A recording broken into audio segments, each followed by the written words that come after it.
వాతావరణంలో మార్పు వచ్చిందని అప్రమత్తంగా ఉండాలని sub unit officer Venkataiah health supervisor Shivashankar తెలిపారు. ఈ సందర్భంగా వారు మాట్లాడుతూ కురుస్తున్న వర్షాలకు ప్రజలంతా అప్రమత్తంగా ఉండాలని సూచించారు. కాసి వడపోచిన నీళ్లు మాత్రమే తాగాలన్నారు. దోమల నివారణకు దోమతెరలు వాడాలన్నారు. ఇంటి పరిసర ప్రాంతాల్లో మురికి నీళ్లు నిల్వ ఉండకుండా చూసుకోవాలన్నారు. నీళ్లు నిల్వ ఉంటే 5 రోజులకు మించి ఉంచరాదన్నారు. వేడి ఆహార పదార్థాలు మాత్రమే తీసుకోవాలన్నారు. నిల్వ ఉన్న ఆహార పదార్థాలను తీసుకోవద్దన్నారు. జ్వరాలు బారిన పడినప్పుడు నిర్లక్ష్యం చేయకుండా రక్త పరీక్ష చేసుకోవాలన్నారు. అలాగే సీజనల్ వ్యాధులు డెంగ్యూ, మలేరియా, చికెన్ గున్యా, మెదడువాపు, బోతకాలు వంటి వ్యాధులపై అవగాహన కల్పించడం జరిగిందన్నారు. తల్లిదండ్రులు పిల్లలను వర్షాలు తడవకుండా చూసుకోవాలన్నారు. ఈ కార్యక్రమంలో ఆరోగ్య కార్యకర్త, ఆశా కార్యకర్తలు పాల్గొన్నారు.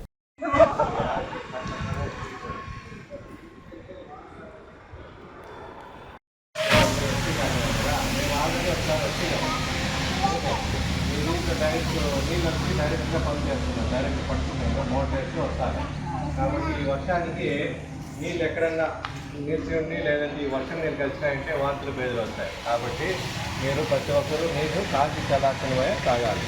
తర్వాత మీ పిల్లలకి మీరందరూ ఏం చేయాలంటే ఈ రాకుండా ఏది దోమలు కుట్టే మామూలు దోమలు ఎక్కడ పెరుగుతాయి, నీళ్ళు ఎక్కడ నుంచి ఉంటాయో ఆ నీళ్ళల్లో దోమలు గుడ్డు పెడతాయి. అవి వచ్చి దోమలయ్యి మళ్ళీ మలేరియా, డెంగ్యూ, చికెన్ గున్యా అంటే ఎవరికన్నా ఉన్నాయనుకోండి, వాళ్ళ నుంచి అవి కుట్టి మీకన్నా కుట్టే ఈ వ్యాధులు వచ్చే ఆస్కారం ఉంది. కాబట్టి మీరు నీళ్ళు ఎక్కడన్నా నిల్వ ఉంటే ఈ వర్షానికి నిలుస్తాయి కాబట్టి 2 రోజులు ఇంకిపోతాయి.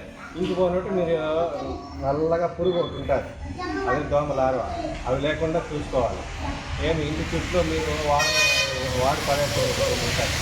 ఈ పాత వస్తువులు ఏమన్నా ప్లాస్టిక్ బాటిల్ కానీ, కొబ్బరి ముక్కలు, టైర్లు ఇవన్నీ మీకు పెట్టింటారు కానీ వాటిలో ఈ వర్షం నీళ్ళు కూడా ఏం చేస్తారంటే మీరు మనకి తెలియకుండానే గుడ్డుదాన్ని పెట్టారు. నెక్స్ట్ రోజులు ఏమైనా వాడకన్నా ఉంటే అవి కూడా అలా ఉంటాయన్నమాట. వాటిలో కూడా వర్షం నీళ్ళు పెట్టి అవి గుడ్డు పెట్టి లోపల నుంచి ఆస్కారం ఉంటాయి. కాబట్టి అవి నీళ్ళు ఆడ నిలవకుండా చూడాలి.